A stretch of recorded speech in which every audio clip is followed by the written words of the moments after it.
the companies that come to us, there's usually some people who have a vision, or they have a strategic objective, and they know that they need to enroll their people in that.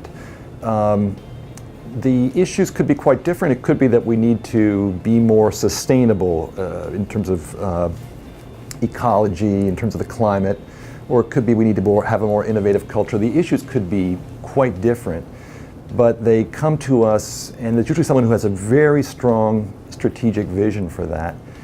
And he knows, or she knows, that unless people have some kind of profound experience where they're allowed to become convinced, where they get an invitation and then they're allowed to play within that invitation in whatever way makes sense, people won't change. So part of the reason they come to us is because they know that people will be resistant to change, or they'll fall back on old habits, their default settings. There's all kinds of different language that we use at MIT to describe the status quo. The people who tend to come to us say, I've got good people, but I need to help them leave the status quo behind and try on some either new strategies, new behaviors, and create new default settings, new habits for themselves. And I can't do that through a memo. I can't do that through a corporate meeting. I can't do that purely through social media. I gotta give people a profound experience. And the reason they do it at MIT is because often the people that we're talking about have some kind of science and engineering, finance, mathematics, something data-driven about the core process or the core ways that their company adds value in the world. And so coming to a place like MIT helps engage those kinds of people in the change that they're talking about. So there are probably 3 or 4 things that companies need to do to get over the initial hump of sparking a large-scale cultural transformation, or where they need to build throughout the company some particular kind of capability that isn't as resident there as they would like. Both those things, cultural change, resident capability in lots of people. The people in the room that we're going to have to touch with what we do have to believe that senior management believes in this and is going to stay the course. And so we know that when senior management shows up in the room along with us, it makes a difference. People believe. And so that's partly about creating belief in the future direction of the company, because that's uncertain. That's going to a new place, and people need some confidence around that.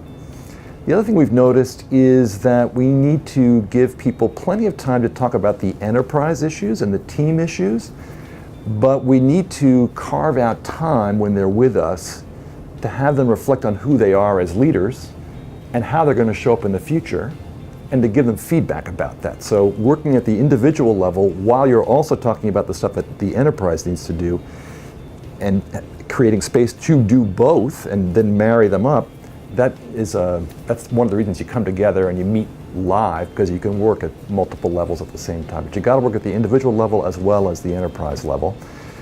I'd say the other thing is it can't be an event, something you do once and then some other event happens. So the initial event, if you do it at MIT, needs to have some kind of reinforcement efforts downstream, so that people feel the connection, they continue to know that management's following up on whatever activities are involved.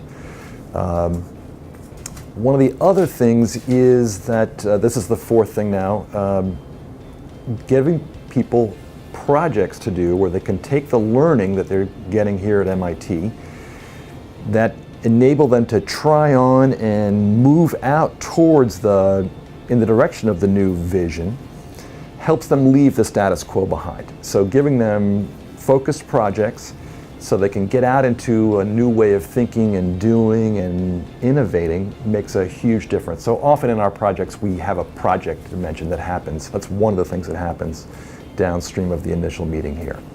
Yeah, so the kinds of projects that people work on, they might, after we give them some learning about how to study a new market and look for profitable segments, we might give them a project to go out and find other new markets that might be interesting for their company, that would require the company to leverage some new capabilities it's been building. So market analysis is one thing that a project might consist of. There might be, we might have a project where people build a prototype, a minimum viable product, and then test it in that marketplace. So that project might take 3 to 6 months. Most of our projects tend to take something in that order. They're not simple projects, but they're also, but we try to make projects that have real deliverables within 3 to 6 months' time.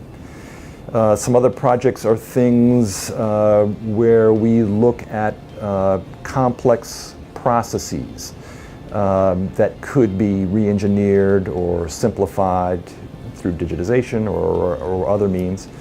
And then another set of projects are a little bit more loosely defined. They're things like, we've struggled for years with this problem. We've never been able to crack it.